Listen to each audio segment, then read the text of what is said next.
मेरे प्यारे मित्रों, आज का हमारा टॉपिक है फसल उन्नयन या खरीफ क्रॉप।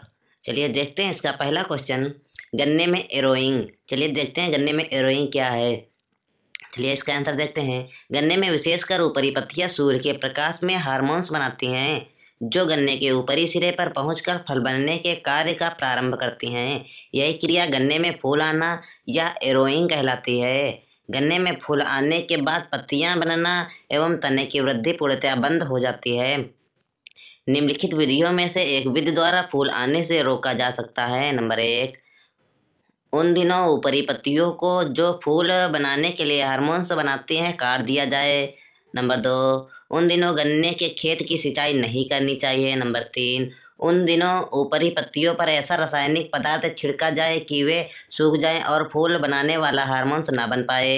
अगला क्वेश्चन, गन्ने में पेड़ी। चलिए देखते हैं।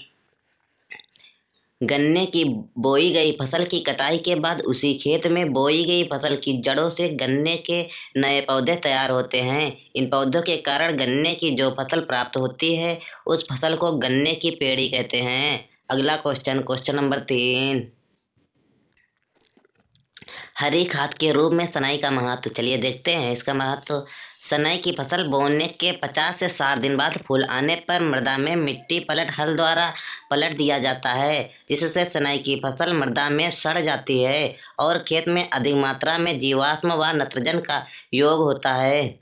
सनई से प्रति हेक्टेयर भूमि को लगभग 200 से 300 कुंटल हरा जीवाश्म पदार्थ और जीवाश्म सड़ने के पश्चात 60 से 90 केजी नाइट्रोजन प्राप्त होता है। मृदा की भौतिक संरचना में सुधार होता है तथा मृदा की जलधारण क्षमता बढ़ जाती है। अगला क्वेश्चन, क्वेश्चन नंबर 4, हाथी या नेपियर घास का पौधरोपण। चलिए देखते हैं। इसकी हरी घास को पशुओं को काट कर खिलाया जाता है। इसकी खेती शरद तथा ग्रीष्म दोनों ऋतुओं में की जाती है।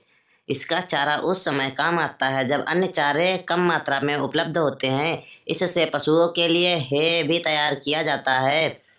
नेपियर घास में ऑक्जेलिक अम्ल की मात्रा कुछ अधिक होती है, अतः ग्वार या लोबिया आदि के साथ मिलाकर पशुओं को खिलाया जाता है। नेपियर घास बुआई के 70 से 80 दिन बाद प्रथम कटाई के लिए तैयार हो जाती है। कटाई के समय एक बात का ध्यान रहे कि फसल 1 मीटर से अधिक न बढ़ पाए। पौधे की कटाई भूमि की सतह से लगभग 8 से 10 सेंटीमीटर ऊंची करनी चाहिए। सामान्य अवस्थाओं में प्रतिवर्ष 4 से 6 कटाइयाँ मिल जाती हैं। फसल को 2-3 साल से अधिक समय तक एक खेत में नहीं रखना चाहिए। अगला क्वेश्चन, क्वेश्चन नंबर 5, गन्ने से प्राप्त उत्पाद। चलिए देखते हैं। गन्ने से प्राप्त उत्पाद निम्न प्रकार हैं। नंबर 1, शक्कर। नंबर 2, गुड़। नंबर 3, खंडसारी। नंबर 4, खोई। नंबर 5, सीरा। अगला क्वेश्चन, क्वेश्चन नंबर 6, नेपियर घास की प्रजातियां। चलिए देखते हैं। Number 1, Pusa joint Napier. Pusa Napier 1, Pusa Napier 2, NB21, PBN 87, NB25, IGFRI 6, IGFRI 7, RBN 9। अगला क्वेश्चन, क्वेश्चन नंबर 7, तिल की उन्नतशील प्रजातियां। चलिए देखते हैं। वर्षा, श्वेता, शुभ्रा, नीलम, पूसा 2, हिमा, VRI, JT55, RT 103, type 4, type 12, type 10, type 13, RT 46। अगला क्वेश्चन, क्वेश्चन नंबर 8, भारत में कपास का आर्थिक महत्व लिखिए। चलिए देखते हैं। देश के विभाजन के पूर्व कपास पैदा करने में भारत का विश्व में दूसरा स्थान था और यहाँ पर काफ़ी मात्रा में कपास का निर्यात किया जाता था। वर्तमान में भारत लंबे रेशे की चमकीली व उत्तम कपास का आयात करता है एवं छोटे रेशे की कपास का निर्यात अच्छे देशों में करता है। भारत की छोटे रेशे वाली खुरदरी कपास की मांग संयुक्त राज्य अमेरिका और जापान में अब भी रहती है। यहाँ पर ऊन के साथ मिलाकर मोटे कंबल व मोटे वस्त्र बनाए जाते हैं। थोड़ी मात्रा में रुई का निर्यात यूरोपीय साझा बाजार के देशों तथा न्यूजीलैंड को भी किया जाता है। लंबे रेशे वाली रुई का आयात पाकिस्तान, मिस्र, संयुक्त राज्य अमेरिका, पेरू आदि देशों से किया जाता है। 1970 से 71 में 14 करोड़ रुपए और 2008 से 9 में 2,866 करोड़ रुपए के मूल्य की कपास का निर्यात भारत से किया गया। वर्ष 2008 से 9 में देश के कुल 713 करोड़ रुपए मूल्य की लंबे रेशे वाली कपास का आयात हुआ। अगला क्वेश्चन नंबर 9, मक्का का वर्गीकरण। चलिए देखते हैं इसका आंसर। दाने के आधार पर मक्के का वर्गीकरण निम्नलिखित है। Number 1, जियामेज Tunicata. यह एक प्राचीन किस्म है और इसकी खेती नहीं होती है। इसे पॉडकॉर्न भी कहते हैं। इसका प्रत्येक दाना और फिर संपूर्ण भुट्टा छिलके से ढका रहता है, लेकिन इसका व्यापारिक महत्व नहीं रह गया है। Number 2, जियामेज aorta.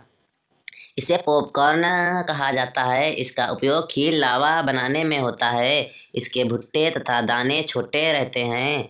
नंबर 3, जियामेज एमाइलेसिया।